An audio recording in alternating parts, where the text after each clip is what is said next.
Europe 1 avec d'abord la colère des autorités polonaises, un jour de honte, écrit même un membre du gouvernement sur Twitter. Réaction à la décision du comité olympique qui a recommandé la réintégration des athlètes russes et bélarusses aux différentes compétitions internationales.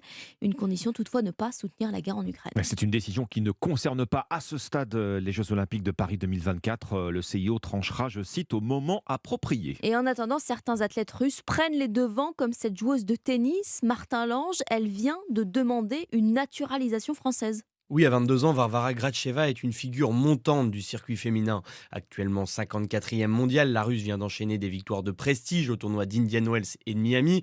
Gracheva a déjà une longue histoire avec la France. Elle s'entraîne à Cannes depuis l'âge de 16 ans, d'où sa démarche pour obtenir la nationalité française. Son dossier est complet depuis le début du mois. Elle a également passé avec succès son examen de français.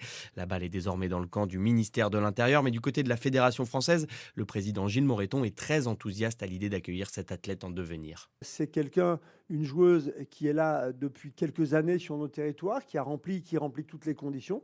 Et nous attendons définitivement sa naturalisation. Et nous serons très ravis, en tout cas, de l'avoir avec nous pour les équipes de France, bien évidemment. Si elle devient française, Gracheva sera la numéro 2 tricolore derrière Caroline Garcia. Un soutien bienvenu alors que la relève a du mal à pointer le bout de sa raquette. Gracheva qui pourrait traîner ses nouvelles couleurs sur la terre battue de Roland-Garros dans 2 mois. Martin Lange du service des sports d'Europe 1. Et puis l'option